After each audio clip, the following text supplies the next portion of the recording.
ساری دنیا چاہتی ہے کہ مٹ جائے اہل بیت، مگر زمانہ دیکھ چکا کہ بنو امیہ کا سارا خزانہ ختم ہو گیا، بنو عباسیہ کے سارے ٹپوری مر کر اپنی قبر کے جہنم میں چل رہے ہیں، مگر علی تو کل بھی علی تھا، علی آج بھی علی ہے، علی قیامت تک کے علی رہے گا۔ یوم ندعو کل اناس بامامہم، کہ پکارا جائے گا اس دن ہر انسان کو اس کے امام کے ساتھ۔ میں نے کل کہا تھا کہ امام جو امامت ہے یہ دینا جانتی ہے، امامت کسی سے کچھ لیتی نہیں ہے، امامت دیتی ہے۔ بیٹا دینا ہو تو امام دے دے، جوان دینے ہو تو امامت دے دے، ملک چھوڑنا پڑے تو امامت ملک دے دے، حکومت دینی پڑے تو امامت دے دے، دولت دینی پڑے تو امامت دے دے، ثروت دینی پڑی تو امامت دے دے۔ امامت دینا جانتی ہے، لینا نہیں جانتی۔ امامت نے دیا سب کو، لیا کسی سے نہیں۔ میں نے کل کہا تھا نا کہ امامت جب دینے پر آئی تو حالت رکوع میں زکات دے دی، امامت اگر جب دینے پر آئے تو بیٹھے گھر پر جنت روٹی بھجوا دے، امامت اگر دینے پر آئے تو فردوس نامی فرشتہ کو شفا دے دے۔ تو امامت کا کام دینا ہے، لینا نہیں۔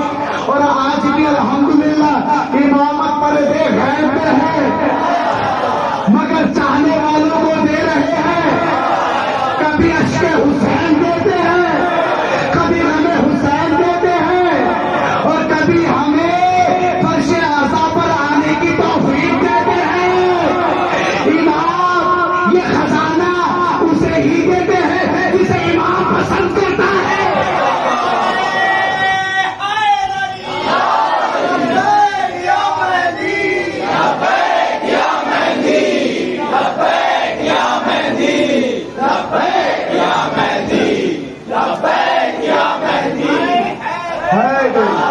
تو امامت دینا جانتی ہے، لینا نہیں۔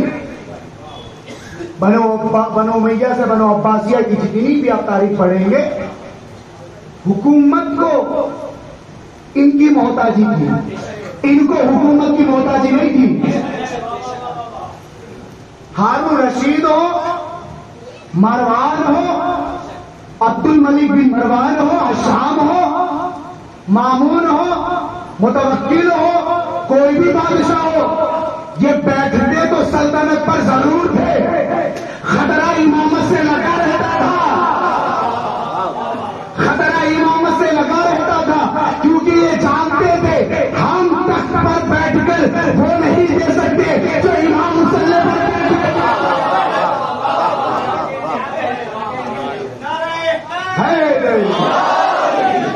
تو امامت دینا جانتی ہے، لینا نہیں جانتی۔ یا پھر اگر آپ جملہ برداشت کر سکے تو بتا دوں، امامت ووٹ نہیں مانگتی، امامت بیعت نہیں مانگتی، تو امامت مانگتی نہیں ہے۔ کیا ہے؟ میں نے کل امام حسن کا چیپٹر پڑھا نہیں تھا، اب میں پڑھ دوں۔ امام حسن حاکم شام نے اپنے دربار میں دعوت دی، اور جب یوں آنا ہوا مولا حسن کا تو حاکم شام نے اپنے لوگوں سے کہا کہ دروازے کا جو پردہ ہے یہ ہٹانا نہیں ہے، امام جو حسن آئے گا، حسن ابن علی، یہ جھک کر آئے گا۔ اب جیسے ہی امام حسن کی آمد ہوتی ہے ایسی ہوا چلتی ہے کہ پردہ ہٹ جاتا ہے۔ عرض کر دوں کہ امامت کو یہ بھی ضرورت نہیں کہ اس کے لیے کوئی خدمت کرے، اما ساری مخلوق امام کی خادم، وہ جو دربار میں بیٹھے جانور سے بڑھ کر، اس کو معرفت نہیں تھی، مگر ہوا نے بتا دیا کہ ہمیں اپنے امام کی معرفت ہے، اور پردہ ہٹا دیا۔ امام آئے شان سے۔ اب حاکم شام نے سوچا کہ میں بے شمار دولت خزانہ حسن کو دوں گا، علی کے بیٹے کو دوں گا تو وہ خوش ہوگا، اور میں کہوں گا لوگوں دیکھو حسن کتنا غریب تھا کہ مجھ سے خزانہ لے کر خوش ہو گیا. اب اس کا ارادہ یہ تھا کہ مولا حسن کے سامنے پھر اس نے رکھا خزانہ, جواہرات رکھا, چاندی رکھا, سونا رکھا, سارے خزانے اس نے رکھ لیے. اب کہنے لگا, کیا کہنے لگا حاکم شام امام حسن سے کہ اے حسن ابن علی, دیکھ میں ہندا کا بیٹا, میں ہندا کا بیٹا, توجہ چاہتا ہوں, میں ہندا کا بیٹا ہوں. اب مولا حسن نے جملہ سنا, آپ پلٹنے لگے. اب جیسے ہی دربار سے باہر جانے لگے, آپ کا جوتا ایک نوکر صحیح کرنے لگا. جیسے ہی آپ کا نوکر آپ کا جوتا صحیح کرنے لگا, نوکر سے مولا حسن کہتے ہیں وہ جو خزانہ رکھا ہے تیرے لیے ہے, وہ جو خزانہ رکھا ہے تیرے لیے ہے, وہ جو خزانہ رکھا ہے تیرے لیے ہے. وہ حکیم شام کہتا ہے اے حسن پاگل ہو گئے, یہ کیا ہوا؟ ایک جوتا صحیح کرنے کے وجہ میں اتنی سارے دولتیں دی. مولا حسن نے تاریخی جملہ کہا, اور ہندا کے بیٹے, میں فاطمہ کا بیٹا.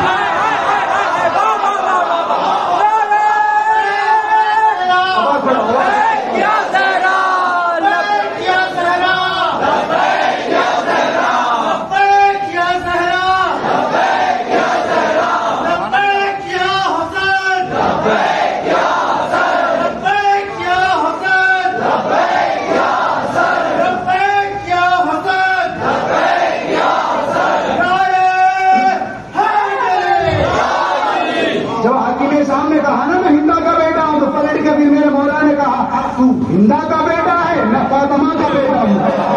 تو نجس کا بیٹا ہے, میں دور کا بیٹا ہوں. تو اس کا بیٹا ہے کہ جس کی ماں نے میرے نبی کے چچا کا کلیجہ چبایا.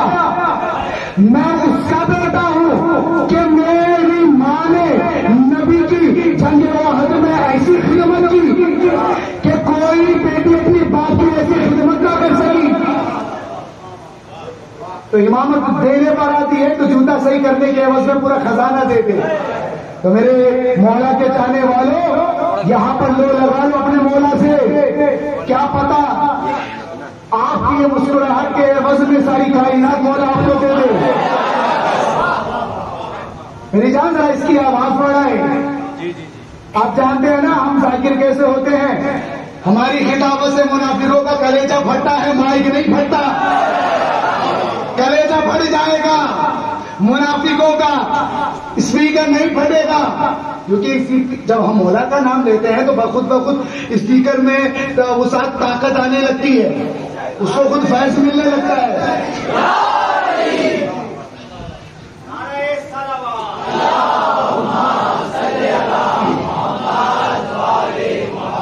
تو امامت دینا جانتی ہے, لینا نہیں جانتی. بڑے بڑے لوگوں کو دیکھا کہ امامت کا دعویٰ, مگر بھکاریوں کی طرح بھیک مانگ رہے ہیں کہ ہمیں ووٹ دے دو, ہمیں ووٹ دے دو, ہمیں ووٹ دے دو. تو مبارک ہو تمہارا امام ووٹوں سے بنتا ہے, اور آج کا مفتی اعظم نوٹوں سے بنتا ہے. مگر شروع سے لے کے 12 تک ہمارے جتنے امام ہیں نہ ووٹوں سے بنے نہ نوٹوں سے بنے, خدا نے بنا کر بھیجا. تو ہمارے امام بولے دینا جانتا ہے, لینا نہیں. کسی بھی امام نے کسی سے کچھ مانگا نہیں, کسی سے نہیں مانگا, سب کو دیا ہے, سب کو دیا ہے. میں نے کہا تھا کہ میں بتاؤں گا کہ امامت کی ضرورت آخر کیوں پڑی. آج اس پر بحث. اما میری جان ذرا سا مائک آپ ڈسٹرب کر دیں گے نا تو معاملہ خراب ہو جائے گا. مائک کو آپ اب آئندہ الباز بھائی اگر بلائیں تو مائک ایک دم زبردست منگائیں. جب ممبر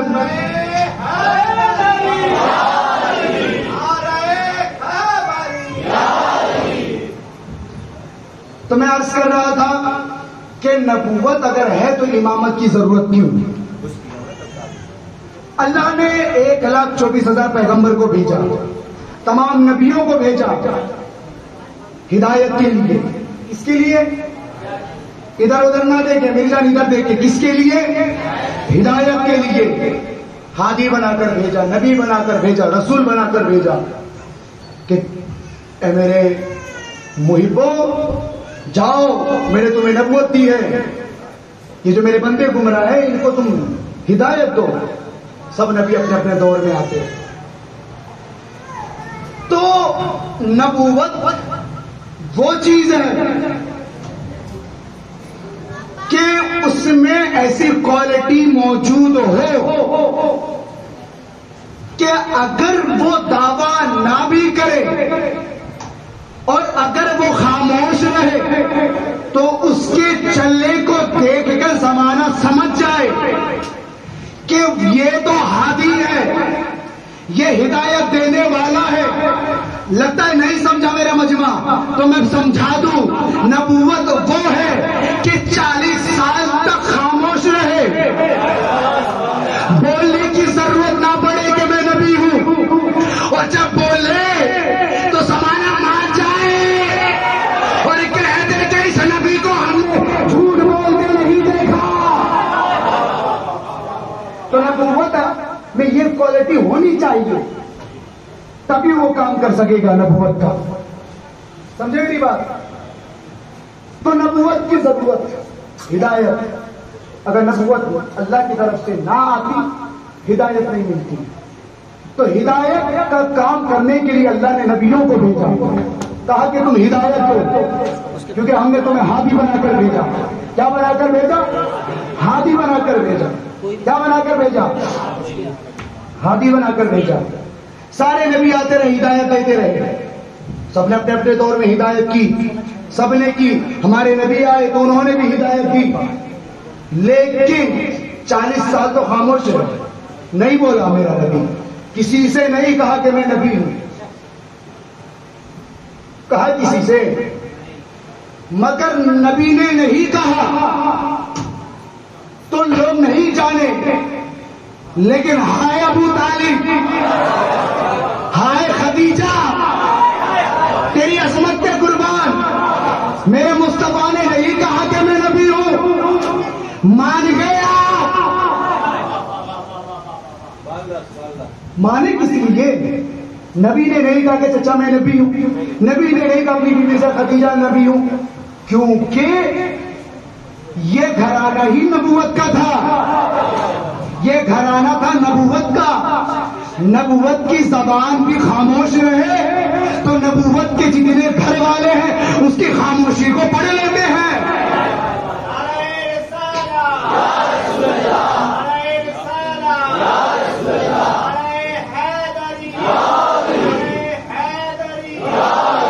تو نبوت ہدایت کے لیے آیا اور ہدایت دیتے رہے وہ کہ بھیا تم لوگ آ جاؤ سیدھے راستے پر۔ موسیٰ علیہ السلام نے کہا آ جاؤ، عیسیٰ علیہ السلام نے کہا آ جاؤ بھیا، کاہے تم لوگ ایسا کر رہے ہو، کاہے کھڈے میں کود رہے ہو، ہم تو اللہ کی طرف سے ہادی بن کر آئے ہیں، چلو مان لو ہماری بات۔ سب نبیوں نے کہا، مگر ایک بات میں آپ سب کی توجہ چاہتا ہوں، شوکت بھائی ادھر ادھر نہ دیکھیے، آج خوبصورت میں ہوں سب سے زیادہ، میں توجہ چاہتا ہوں۔ میں کیا عرض کرنے لگا؟ سارے نبیوں، ایک بات جو میں نے غور کی اس کا نتیجہ دینے لگا ہوں۔ سارے نبی آئے، بے شمار نبی، 1.25 لاکھ نبی آئے، سب نے ہدایت کا کام کیا، مگر مجھے بتا دو سارے نبی جو آئے ان سارے نبی کی نبوت و ملت و شریعت کیا اس دور میں ہے؟ بولو بولو، نہیں ہے۔ سارے نبیوں کی عمر بے شمار 1500 سال، 2000 سال، بہت لمبی لمبی عمر۔ تو بھیا جتنی لمبی عمر ہوگی اتنا زیادہ کام ہوگا، بولو میری جان، ہوگا کہ نہیں ہوگا؟ اتنا زیادہ کام ہوگا۔ سارے نبیوں کی عمر بے حساب، مگر ان کا کلمہ پڑھنے والا اس دور میں ایک بھی نہیں، ان کی شریعت پر عمل کرنے والا ایک بھی نہیں، مگر محمد مصطفیٰ کی امت 63 میں سے 40 نکال دو، بچی کتنی؟ 23۔ جو کام پچھلے نبی، توجہ توجہ توجہ، جو کام پچھلے نبی 2000 سال کی عمر میں نہ کر سکے، میرا نبی تنہا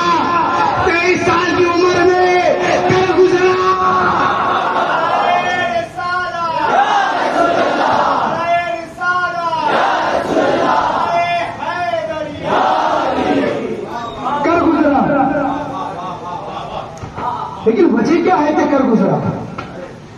وجہ کیا ہے؟ توجہ ہے آپ کی؟ پہلی وجہ تو یہ کہ کسی بھی نبی کو علی جیسا ساتھی نہیں ملا، کسی بھی نبی کو ابو طالب جیسا چچا نہیں ملا، کسی بھی نبی کو خدیجہ جیسی بیوی نہ ملی۔ پہلی وجہ تو یہ جو مجھے سمجھ میں آئی،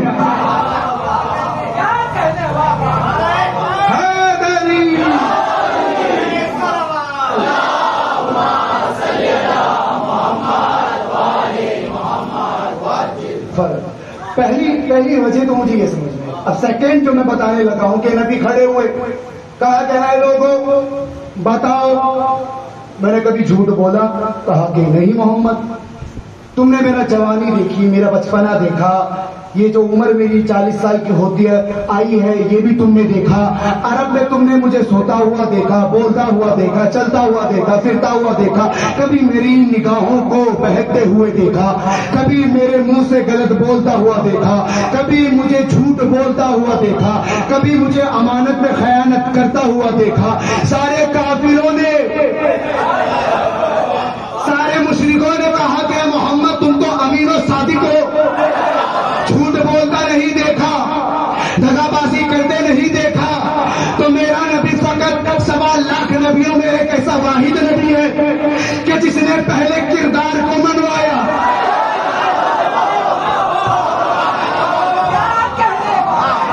پہلے جس نے کریکٹر کو منوایا، بعد میں بتایا کہ میں نبی ہوں۔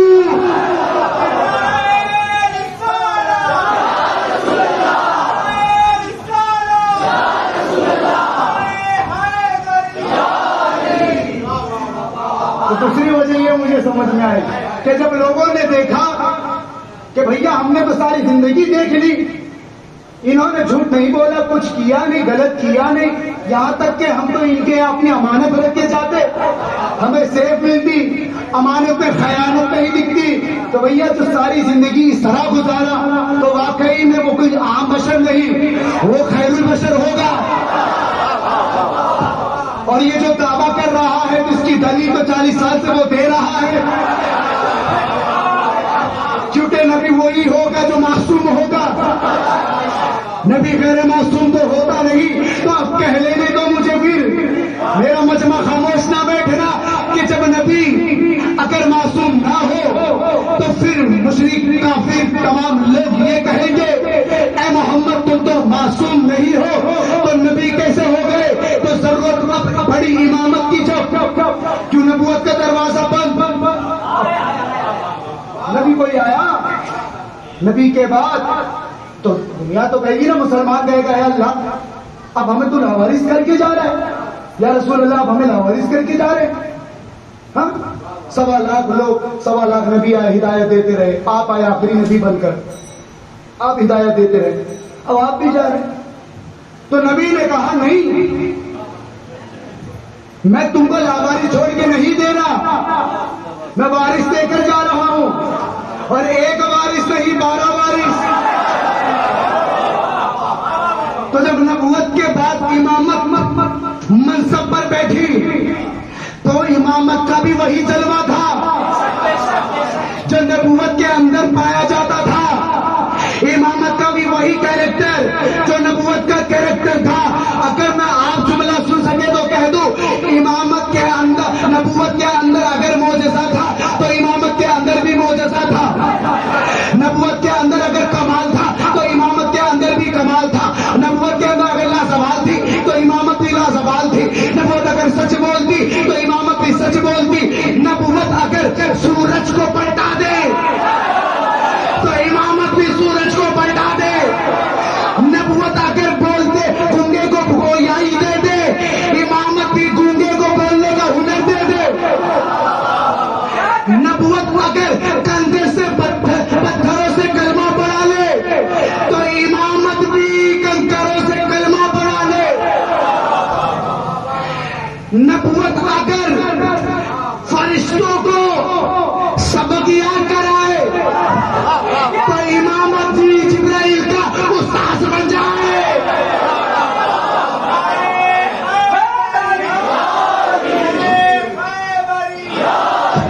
نبوت تم نہ سننا، نبوت اگر شب معراج میں جائے،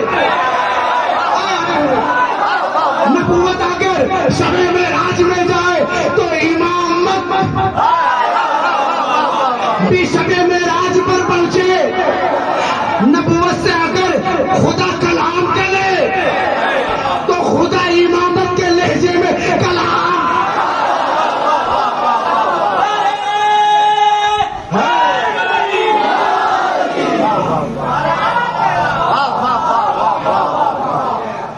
تو امامت کو ہلکے میں لو گے، ہاں تو سنتے چلو پھر ساجد اشرف کا عقیدہ، بڑے تم نے ہم پہ فتوے لگا لیے، رافضی ہو گیا ہے، شیعہ ہو گیا ہے۔ ہمارا تو ماننا یہ ہے کہ جب تک زمانہ ہمیں کافر نہ کہے ہم عشق میں ادھورے ہیں۔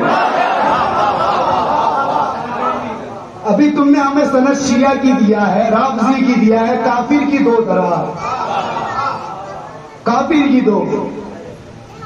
اتنا آسان نہیں ہے ہمارے عقیدے پہ تم جو حملہ کر لو۔ یہ جو گندی ہوائیں چل رہی ہے بد عقیدوں کی، آپ سے گزارش ہے کہ اپنی نسلوں کو ان گندی ہواؤں سے بچاؤ۔ اور میں جناب فاطمہ الزہرا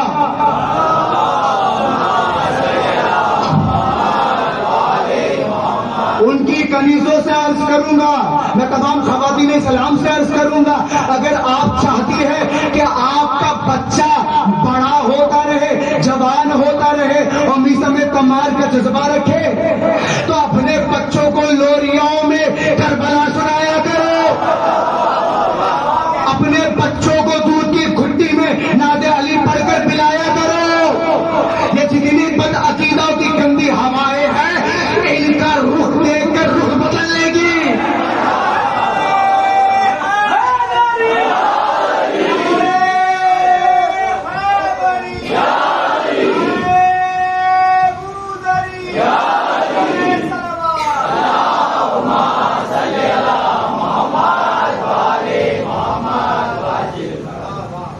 تو نبوت کے بعد امامت کی سخت ضرورت تھی۔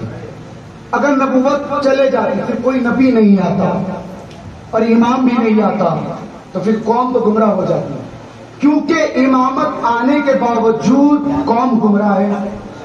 اب اس کی وجہ یہ نہیں کہ امامت ہے، امامت آئی ہدایت دینے، اب لوگ خود ہدایت نہ لے تو امامت کا کیا قصور؟ دن کے اجالے میں چمگادڑ نہ دیکھ سکے تو سورج کا کیا قصور؟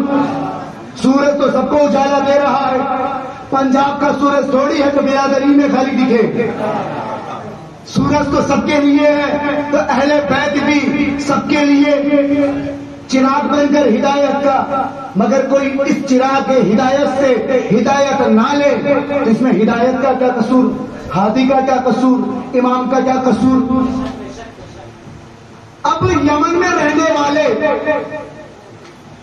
اب ایسے کرنی ہدایت لے لے،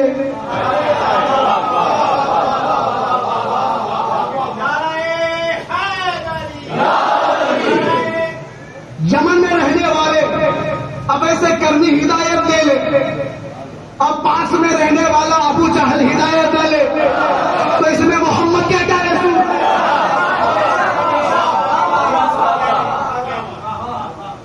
اس میں نبی کا کیا قصور؟ کربلا میں عیسائی پہنچ جائے،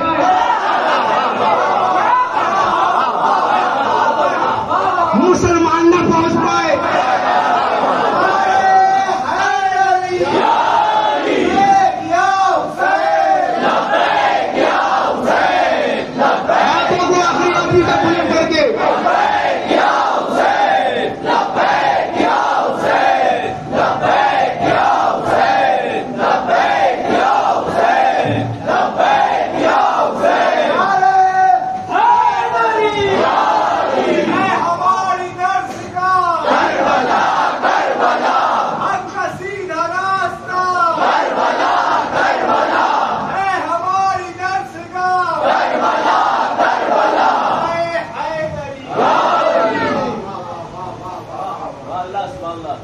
عیسائی پہنچ جائے کربلا میں، مسلمان نہ پہنچ پائے تو اس میں مولا حسین کا کیا قصور ہے؟ نا بھیا، پھر تو اس میں نہ نبوت کا کوئی قصور ہے نہ امامت کا کوئی قصور ہے۔ یہ دونوں اپنے طریقے سے ہدایت کا کام کرتے رہے. اب ہدایت کا کام کرتے رہے, اب یہ ہدایت نہ لے پائے تو اس میں ان کا قصور نہیں, جو نہ لے سکا اس کا قصور ہے. کس کا قصور ہے؟ جو نہ لے سکا. اور ہم امام, اب میرا عقیدہ میں بتانے لگا ہوں. اب اگر آپ کا یہی عقیدہ ہے تو بولنا, بول کر بتانا کہ آپ بھی میرے عقیدے میں شریک ہے. اب چاہے اس عقیدے کے بعد اگر آپ شریک ہونے کے بعد بھی کوئی مشرک کہہ دے, کیونکہ شرک کے بعد ہی مشرک کا فتویٰ لگتا ہے, اور آپ شریک ہوں گے میرے عقیدے میں تو مشرک کا فتویٰ لگے گا. مگر میں عقیدہ ڈنڈے کی چوٹ پر کہنے لگا ہوں. سنو, ہم نے امام اسے نہیں مانا, توجہ دینا آخری آدمی تک. ہم نے امام اسے نہیں مانا جو شکست کے ڈر سے قرآن کو نوکے نیزہ پر بلند کرے. ہم نے اسے امام مانا, ہم نے اسے امام مانا. گردن کٹ گئی مگر نوکے نیزہ پر قرآن پڑھ کے سنایا.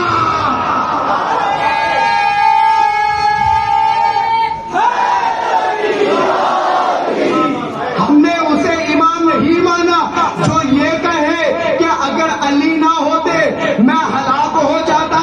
ہم نے اسے امام مانا کہ جس کے گھر کی کنیز حصہ زمین پر رہ کر آسمان پر علم رکھتی ہو.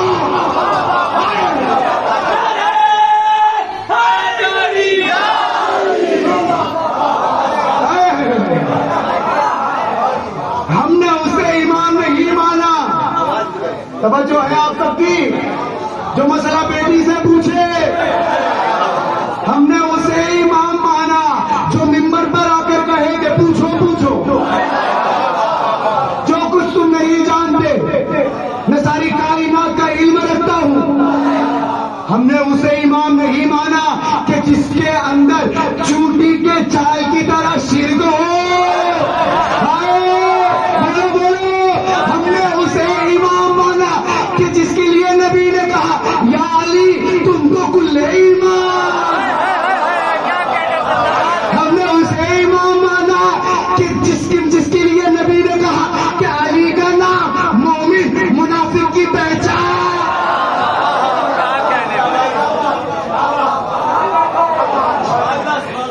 اب میں جو پہلی روز سے بتا رہا ہوں وہ پھر آج کہہ دوں کہ ہم نے اسے امام نہیں مانا کہ جنہیں کٹ ملاؤں نے بنایا.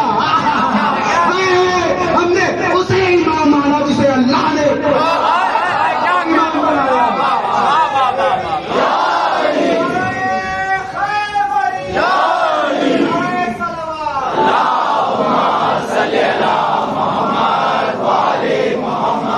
اور اگر جملہ سن سکو, برداشت کر سکو, تو میں تمام بنو امیہ بنو عباسیہ کے سرخریز مولویوں کے منہ پر تماچا مارتے ہوئے ایک جملہ عرض کرنے لگا ہوں کہ ہم نے اسے امام نہیں مانا جو شورا سے بنا ہو.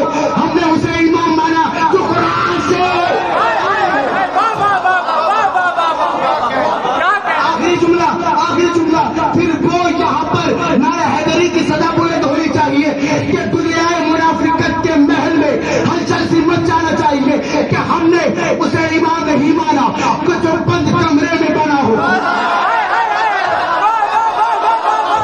ہم نے ہم نے اسے امام نہیں مانا جو بند کمرے میں بنا ہو. ہم نے اسے امام مانا. سامان راستہ میں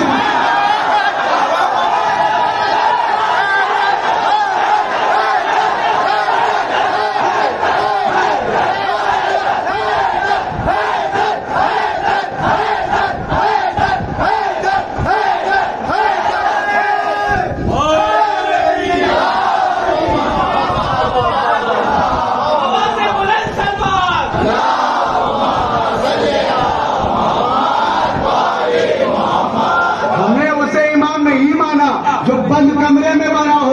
ہم نے اسے امام مانا ہے کہ جو سوال آپ کے مجمع میں بنایا گیا ہو. ہم نے نہیں مانا. ہم نے امامت کو مانا تو نبی کے کہنے پر مانا.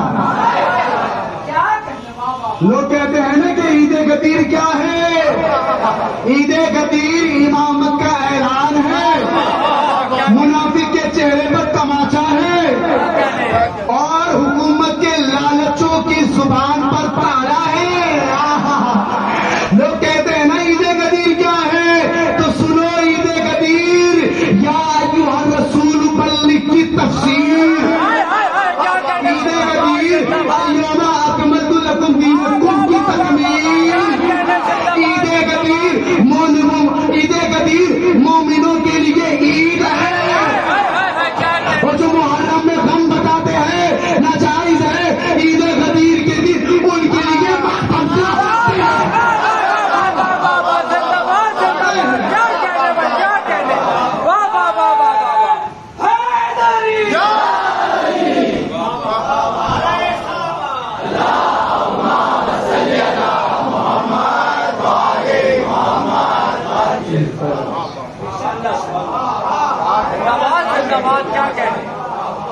تو نبوت جیسا مزاج رکھتی ہو امامت بھی ویسا مزاج رکھتا ہے، نبوت جیسا تیور رکھتا ہے ویسا امامت بھی۔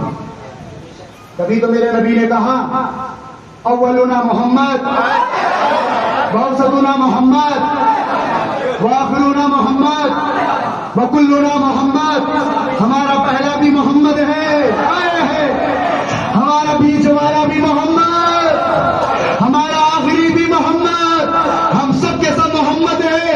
تو نبی یہ بتانا چاہتے ہیں کہ بس تم لوگ یہ نہ سمجھنا کہ ہر آنے والا امام محمد ہے، نہیں، وہ نام کا بھی محمد ہوگا، کیریکٹر کا بھی محمد ہوگا، کردار کا بھی محمد ہوگا، مزاج کا بھی محمد ہوگا، اور تیور کا بھی محمد ہوگا، ہر چیز سے وہ محمد ہوگا، مگر وہ جس منصب پر ہوگا وہ منصب نبوت کا نہیں، امامت۔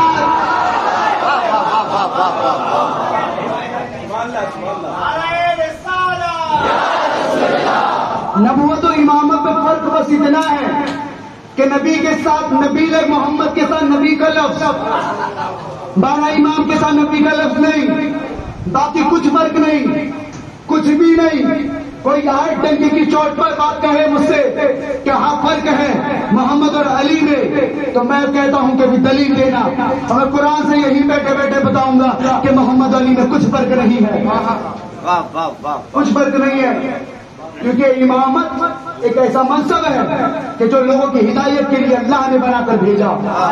اگر امامت میں بھی کچھ کمی اگر ہوگی تو امامت گرفت میں آ جائے گی، اور لوگ ہاتھ ہدایت کے پاس نہیں جائیں گے ہدایت لینے۔ تو اللہ کو جو کام نبوت سے لینا تھا، پھر وہ کام اللہ نے امامت سے لے لیا،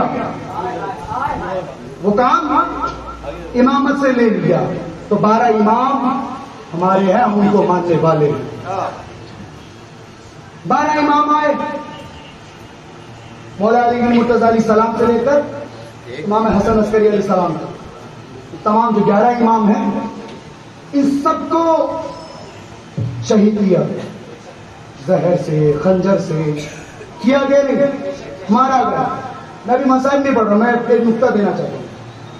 سب نے انہیں شہید کیا، انہیں قتل کیا، زہر دے کر، خنجر سے مار کر، زندان میں ڈالا، سب کچھ کیا گیا۔ کیوں تو آپ کو میں بتا دوں کہ آپ اپنے بنگلے کی ساری لائٹ بند کر دیں، کیا اپنے گھر کی ساری لائٹ آف کر دیں، چور داخل ہو جائے گا، چور داخل ہو جائے گا۔ لائٹ جیسے ہی آپ نے چالو کی چور بھاگ گیا۔ تو یہ جو عمارت پر بیٹھے ہوئے چور تھے، انہیں امامت کے اجالے سے دشمنی تھی۔ جب تک چراغ امامت تھا یہ چوری نہیں کر پا رہے تھے، تو سوچا کہ گل بند کر دو، چراغ ہٹا دو، جب روشنی نہ ہوگی ہم چوری کر لیں گے۔ تو تمام عمارت میں بیٹھنے والے بادشاہوں کو خطرہ ہدایت کے چراغوں سے تھا اور ہے۔ اسی لیے پردہ غیب میں امام مہدی علیہ السلام کو اللہ نے رکھ لیا اور کہا کہ مہدی تمہیں ایسے وقت میں بھیجوں گا، ایک ایسا وقت ہوگا کہ جس وقت یہ دنیا اتنی ترقی پر پہنچی ہوگی کہ یہ ترقی والی جو زمانہ ملے گا وہ زمانہ کسی امام کے سامنے نہ ہوگا. مولا علی کے زمانے میں یہ دور نہیں تھا ٹیکنالوجی کا, سوشل میڈیا کا, لیکن ہمارے امام مہدی علیہ السلام جب آپ کا ظہور ہوگا یہ ساری چیزیں آپ کے سامنے ہوگی. اور امامت کو بچانے کے لیے, کیونکہ یہ سب کو قتل کرتے چلے جا رہے تھے, اور اگر امام مہدی علیہ السلام کو اللہ آگے بڑھاتا اور پردے غیب میں نہ اٹھاتا تو یہ لوگ امام مہدی علیہ السلام کو بھی قتل کر دیتے, شہید کر دیتے. تو جب امامت ہی ختم ہو جاتی تو پھر ہدایت دیتا کون؟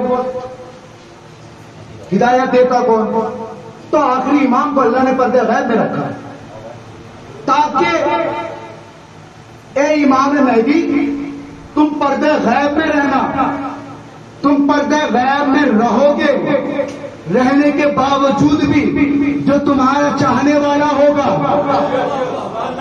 وہ تم سے ہدایت لیتا رہے گا. اور ہم لے رہے ہیں, ہم لے رہے ہیں. تو نبوت کے بعد امامت کا ہونا بہت ضروری تھا, ورنہ پھر ختم مرتبت کا کوئی معنی نہیں رہ جاتا ہے. نبی کا آخری ہونا یہ کوئی معنی نہیں رہ جاتا, اس کی کوئی اہمیت نہیں رہ جاتی. اگر نبوت کے بعد بھی نبیوں کو بھیجا جاتا تو اللہ نے نبوت کا دروازہ جب بند کیا تو امامت کا دروازہ کھول دیا. امامت کا دروازہ کھول دیا, 12 امام کو بھیجا اور کہا کہ یہ جو 12 امام ہیں یہ اپنے وقت میں لوگوں کو ہدایت دیتے رہیں گے. اور 12 امام سب کی ہسٹری آپ پڑھیں, آپ کو پتا چلے گا کہ انہوں نے اپنے دور میں کس طرح سے کردار کو بتایا کہ ہمارا کردار نبوت سے ملتا ہے, ہم غیر معصوم نہیں, ہم معصوم ہیں. سارے اماموں نے بتایا اور اپنی امامت کا لوہا منوایا. اب اگر کوئی کٹ ملا بنو عباسیہ کے ڈر سے نہ مانا, بنو امیہ کے دسترخوان کی جھوٹی ہڈیوں کو چوسنے والا اگر وہ امام کو نہ مانا تو اس میں امامت کا کوئی قصور نہیں, جو میں بار بار بتا رہا ہوں. امامت نے اپنے کردار کو بتایا اور منوایا. امام جعفر صادق علیہ السلام کا دور ہے.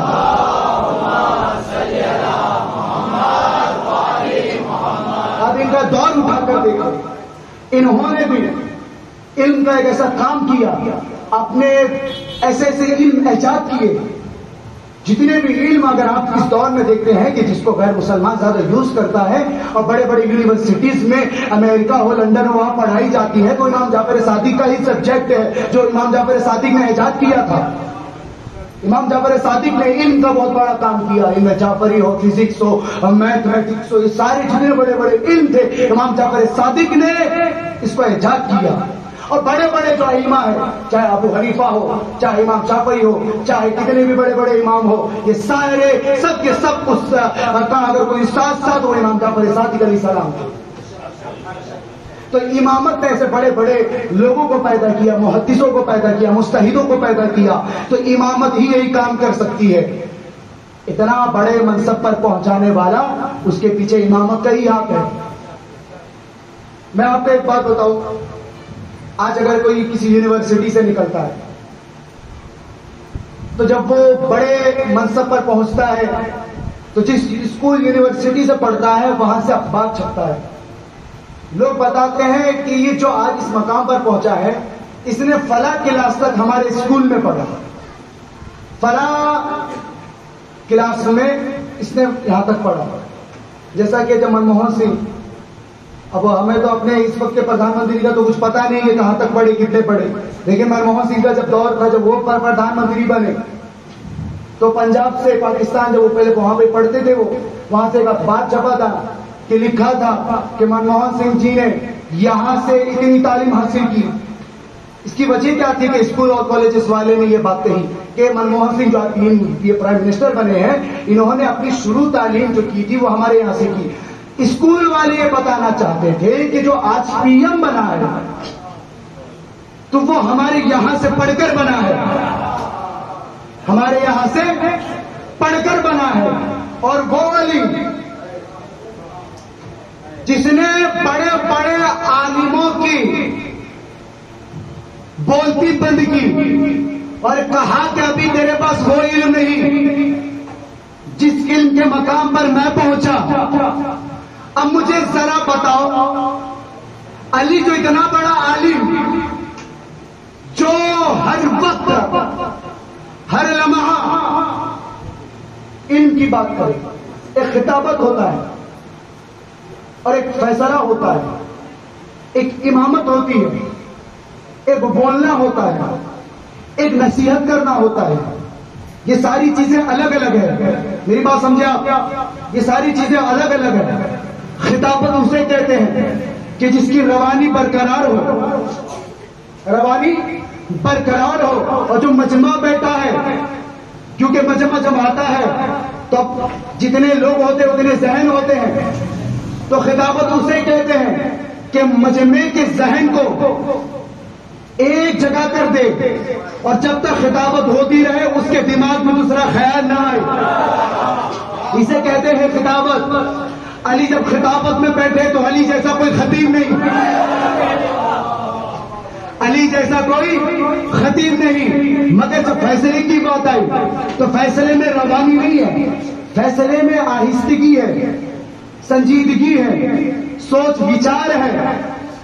اگر روانی کرتی تو فیصلے میں غلطی ہوگی, اور علی نا انصافی کرنے والا نہیں, کیونکہ جو معصوم ہوتا ہے وہ انصاف پسند ہوتا ہے.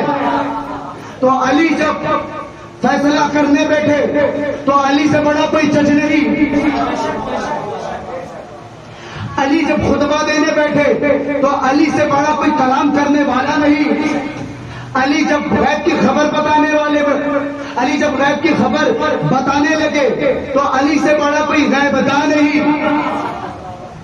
علی جب کتابوں کی بات کرنے لگے تو علی سے بڑا کوئی کتاب کا عالم نہیں. تو جو اتنا بڑا عالم ہو, کون سی یونیورسٹی تھی, توجہ, کون سا اسکول تھا, کون سا استاد تھا جس نے علی کو اتنا پڑھایا, جس نے علی کو ایسا پڑھایا.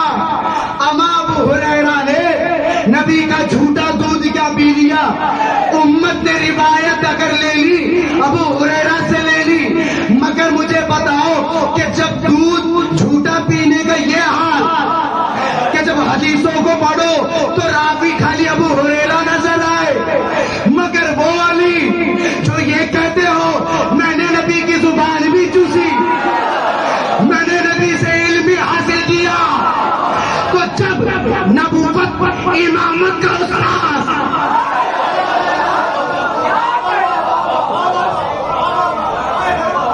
تو اس امامت کے علم میں کوئی کمی نہیں.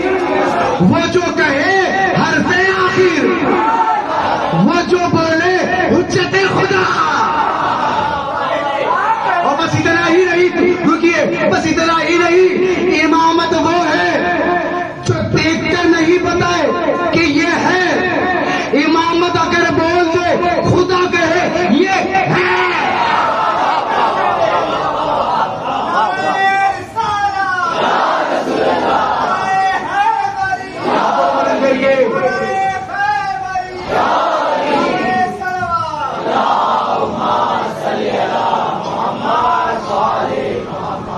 امامت بہت بڑا منصب ہے, اتنا ہلکے میں نہ لینا میاں, ورنہ کہتے ہیں نا جو دوسروں کے لیے کھڈا کھودتا خود گرتا ہے. تو امامت سے ٹکرانا مت, کیونکہ زمانے میں دیکھا ہے کہ امامت سے ابرا ماؤں کی جو ناجائز اولادیں ہیں وہی ٹکرائی ہے. شریف ماں کے بچے کبھی علی کی امامت سے نہیں ٹکراتے. ہاں ہاں میاں یہی بات ہے. علی سے جب بھی کوئی لڑا تو منافق لڑا, مومن نہیں لڑا. علی کی جب جنگ صفین میں تلوار چل رہی تھی, مالک اشتر نے پوچھا مولا یہ جو تلوار چل رہی ہے, توجہ, یہ جو تلوار چل رہی ہے, میں نے غور کیا کہ تلوار چل رہی ہے گردنیں چھوڑ چھوڑ کر چل رہی ہے. کسی کی گردنوں کو کاٹ دی, کسی کی گردنوں کو چھوڑ دی, کسی کی گردن کو کاٹ دی. توجہ, جب تک پورا مجمع نہیں بولے گا میں بس اس جملے کو دوہراتے رہوں گا. کسی کی گردن کو چھوڑ دی, کسی کی گردن کو کاٹ دی. مالک اشتر نے پوچھا یہ مولا یہ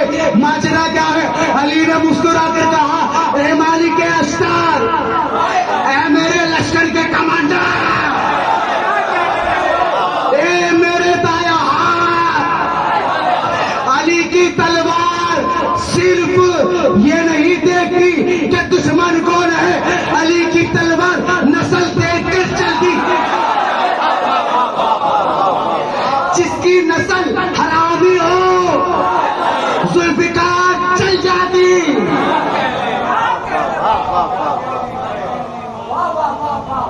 تو علی سے ٹکراؤ گے، منافق کہلاؤ گے۔ مسجد نبوی ہے، نبی کریم صلی اللہ علیہ وسلم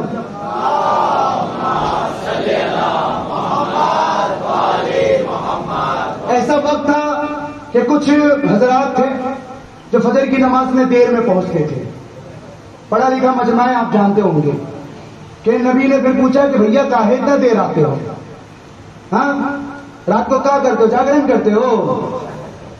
ان لوگوں نے کہا یا رسول اللہ، اصل میں بات یہ ہے کہ جب ہم اپنے گھر سے نکلتے ہیں تو ایک کتا ہے جو ہمارا راستہ روکتا ہے۔ توجہ ہے آپ کی؟ ہمارا یار منہ ایسا نہ بنائے۔ ہاں ایک کتا ہے جو ہمیں بھونکتا ہے۔ اچھا، نبی نے کہا کہ ٹھیک ہے چلو اس گھر پہ۔ اب نبی ان لوگوں کو لے کر پہنچتے ہیں اس گھر کے پاس۔ اب جس کا گھر تھا اور جس کا کتا تھا وہ تھا یہودی، تھا نہیں مسلمان۔ دروازہ کھٹکھٹایا، توجہ ہے آپ کی، کھٹکھٹایا، دروازہ کھلا، اس نے نبی کی عزت کری، کہا کہ اے مسلمانوں کے نبی، آج آپ مجھ حقیر کے گھر پہ کیسے؟ تو یہودی نے جب یہ بات کہی تو میرے مصطفیٰ نے مسکرا کر کہا کہ بھیا تمہارا ایک کتا ہے جو ہمارے نمازیوں کو بھونکتا ہے، آگے جانے نہیں دیتا، ان کا رستہ روکتا ہے۔ اب یہودی نے سنا تو گھبرا گیا، کہا ہے محمد اب میں اپنے کتے کو باندھ کے رکھوں گا، آپ کے نمازیوں کو وہ روکے گا نہیں۔ مگر مصطفیٰ نے بس یہاں پہ رک نہیں کیا، یہاں پہ صبر نہیں کیا۔ مصطفیٰ جاتے ہیں کتے کے قریب، پوچھتے ہیں کہ تیری بھونکنے کی وجہ کیا ہے؟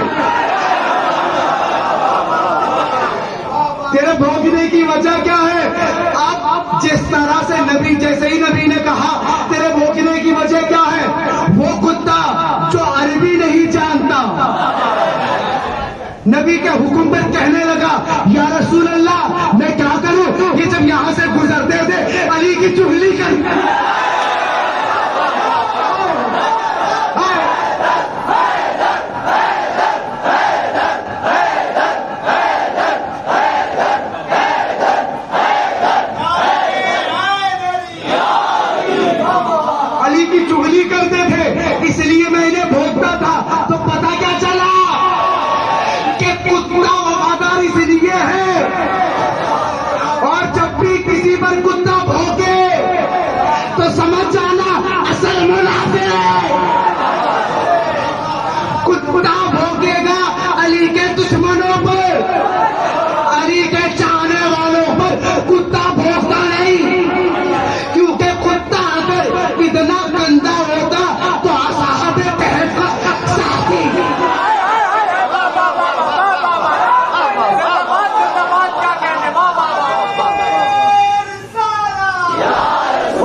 تو بھوکتا تو علی کے دشمنوں پر ہے۔ تو جبھی تو کلندر نے کہا تھا کہ حیدریم کلندرم مسلم بن جائے مرتضی علی حسم، پیشوائے تمام رمضانم کے سکے کنویں شیر یزدانم۔ کلندر سے جب پوچھا گیا اے کلندر تیرا مرتبہ کیا ہے، کہا کہ مرتبہ اتنا بڑا ہے کہ دنیا چھوٹی ہے،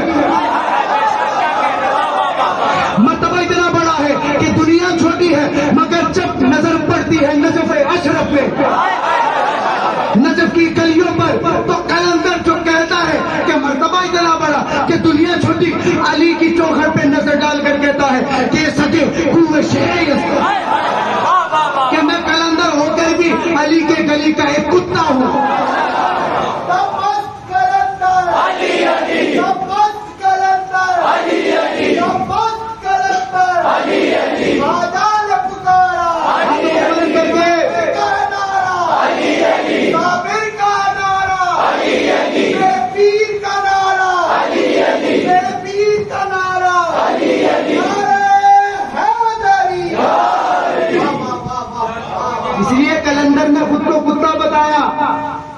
کیا بتایا؟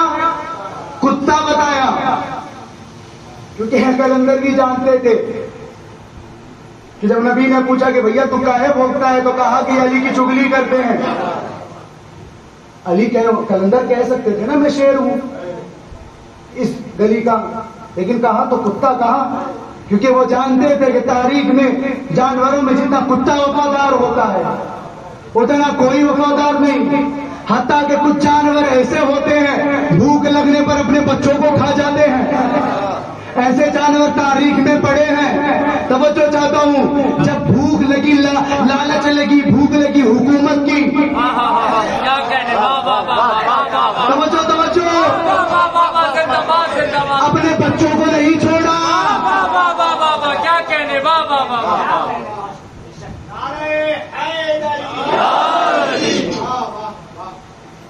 حیدری یم کلندرم مستم، میں حیدری ہوں، کلندر ہوں، مست ہوں. بندہ مرتضیٰ علی ہستم، میں علی مرتضیٰ کا بندہ ہوں. پیشوائے تمام رندانم، تمام رندوں کا میں پیشوا ہوں. مگر مگر مگر علی کے گھر کا کتا ہوں، مگر علی کے گھر کا کتا ہوں، مگر علی کے گھر کا کتا ہوں.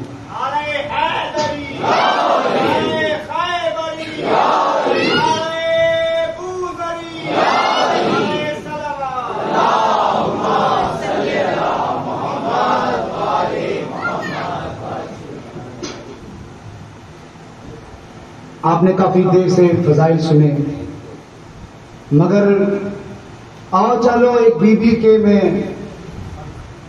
بے قراری کو پڑھتا ہوں، ایک بی بی کی میں بے بسی کو پڑھوں. ایک بی بی اس کے حال زار کو پڑھوں. جب مدینے سے رخصتی ہو رہی تھی نا، تو علی کی بیٹی بی بی جناب زینب نے کہا حسین سے، بھیا سب کو لے کے جا رہے ہیں، کیا بہن کو اس قابل نہیں سمجھا؟ حسین نے کہا، بی بی اے علی کی بیٹی، میں مجبور ہوں. تمہارا شوہر اگر اجازت نہ دے. زینب نے سنا، جاتی ہے اپنے شوہر کے پاس، اپنے شوہر سے کہتی ہے کہ میرا بھائی جا رہا ہے مدینہ چھوڑ کر. میں ایسی کوئی شام نہیں تھی کہ اپنے بھائی کی زیارت نہیں کرتی تھی. میرا بھائی مدینہ چھوڑ دے گا تو میں زیارت کس کی کروں گی؟ حضرت زینب جب تڑپ کے کہہ رہی تھی تو حضرت عبداللہ نے کہا کہ اے بیوی، میں تجھے نہیں روکتا، لیکن میں تو ہوں بیمار، میں ہو گیا بوڑھا. زینب نے کہا، اگر آپ نے مجھے کہا نا کہ مت جا زینب، میں اپنی سانسوں کو یہیں پہ ختم کر دوں گی، کیونکہ حسین نہیں تو زینب کے جینے کا کوئی مطلب نہیں. جیسے ہی حضرت زینب کی بے قراری کو سنا، کہا کہ زینب جا، میں نہیں روکتا، مگر تم تنہا مت جانا، یہ میرے اونو محمد کو بھی لے کر جانا، اونو محمد کو اپنے ساتھ لے لینا.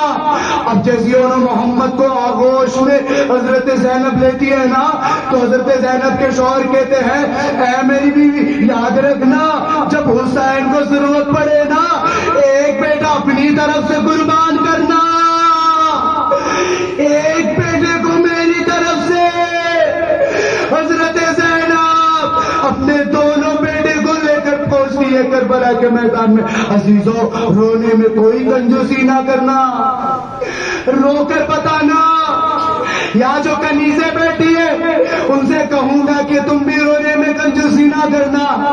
کیا پتا اپنے لال اونو محمد کی پرسا لینے کے لیے بی بی زینب کہاں بیٹھی ہو، کیا پتا زینب کس کے پہلو میں آئی ہو اپنے لال کا پرسا لینے.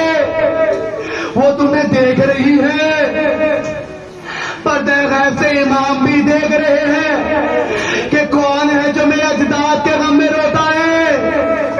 اب جیسے عبداللہ اور محمد کو لے کر کربلا پہنچتی ہے تو ہوتا کیا ہے؟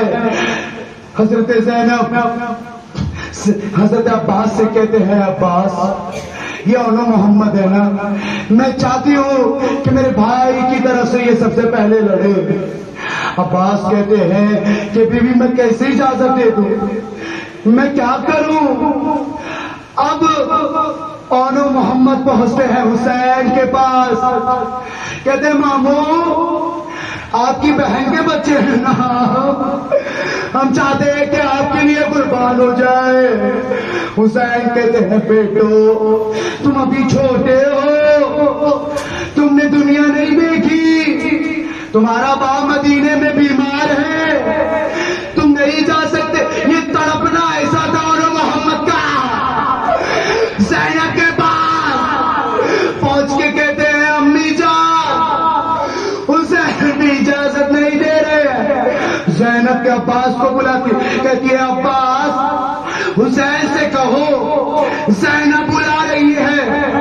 جیسے ہی بی بی زینب کی آواز کو سنانا حسین نے کہ زینب بلا رہی ہے، بھاگ کر آتے ہیں، کہتے ہیں بہنا کیا ہوا؟ کہا کہ بھیا میں چاہتی ہوں کہ میرے دونوں بچے تمہاری طرف سے پہلے جنگ میں لڑے.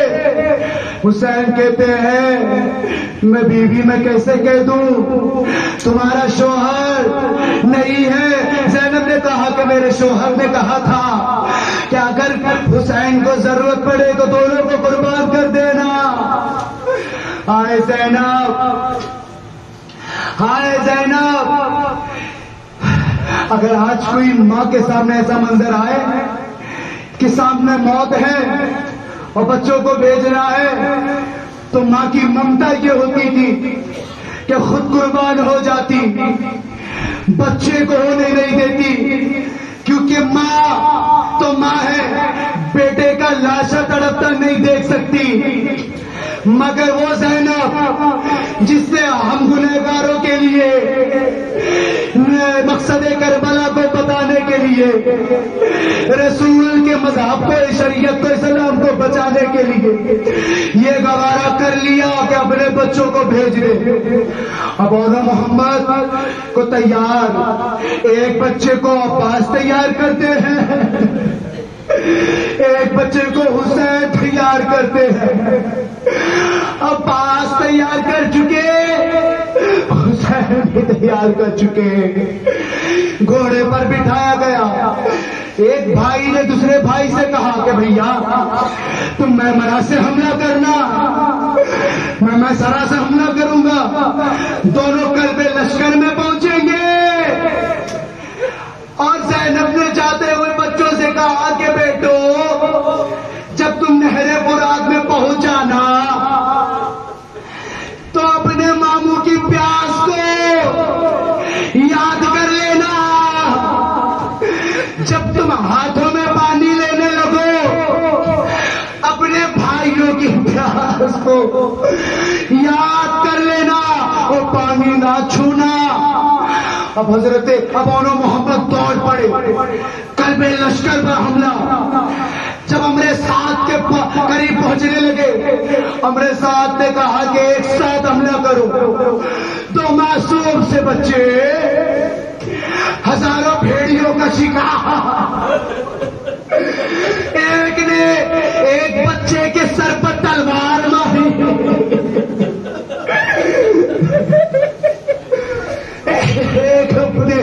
ایک بچے کے سر پہ پھوس مارا، ایک بچے کی روح نکل گئی، ایک بچہ گھوڑے سے زمین پر گرا اور اپنی ماں زینب کی طرف رک کر کے کہا امی، میری اماں، میں نے آپ کی وصیت کو مان لیا. نہر فرات کے پاس پہنچے تھے، پانی نہیں پیا.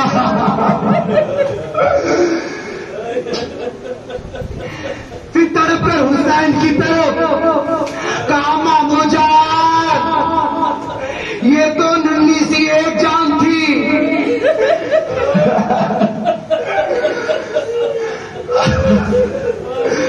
ہزار جان ہوتی تو یہ ننھا قربان کر دیتا۔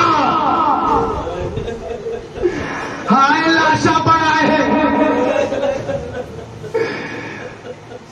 روایت میں کہ جب بھی کوئی لاشا آتا زینب پہنچتی پرسا کے لیے، مگر جب 2 بچوں کا لاشا خیمے میں آیا ساری بیویاں پہنچی۔ حسین نے کہا کہ زینب کہاں ہے؟ زینب کہاں ہے؟ فضا سے کہا کہ زینب کو بلا لاؤ۔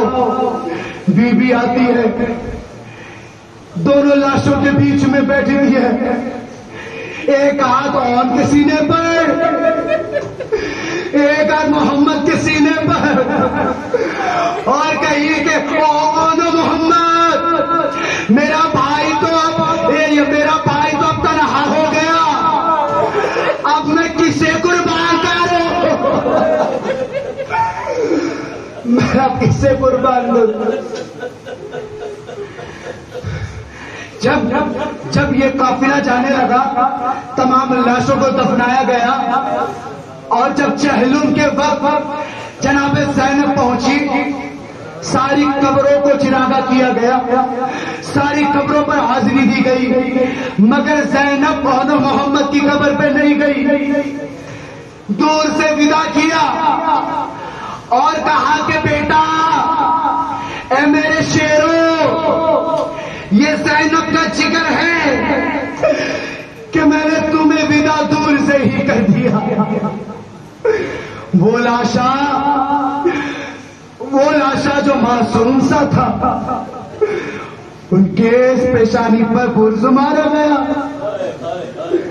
وہ لاشا، وہ بچے جو معصوم سے تھے، ان کے پیشانی پر تلوار ماری گئی، اور جب آن گرے نا زمین پر تو ایسا وار تھا کہ وہ جو چہرہ نورانی تھا وہ خون سے سرخ ہو گیا،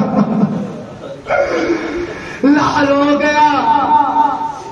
ایک مرتبہ زینب نے پوچھا بھی، میرا بیٹا تو خوبصورت تھا، یہ سرخ چہرے والا کون ہے؟ عباس نے کہا بی بی آپ کا ہی بیٹا۔ ہائے بی بی کی بے بسی پر کہ وہ وقت بھی دیکھنا پڑا کہ اپنے بچوں کو نہ پہچان پائی، اپنے بچوں کو نہ پہچان پائی، مگر بی بی زینب صبر کے ساتھ اپنے بچوں کو ودا کرتی ہے اور مدینے سے جاتی ہے اور یہ کہتی ہے کہ میرے بچوں، تمہیں اب ڈائریکٹلی نانا کے پاس پہنچنا ہے، تمہیں احمد مختار کے پاس پہنچنا ہے، اب وہی تمہیں اپنے ہاتھوں سے جامع کوثر پلائیں گے۔ ہائے مظلوم بی بی، جناب زینب نے وہ کیا اور محمد کی قربانی دی، اور محمد کی قربانی کے بعد وہ ہمیشہ کوشش کرتی رہی کہ کاش میرے پاس اور بچے ہوتے، حسین کی مظلومیت پہ نچھاور کرتی۔ وَسَيَعْلَمُ الَّذِينَ ظَلَمُوا أَيَّ مُنقَلَبٍ يَنقَلِبُونَ۔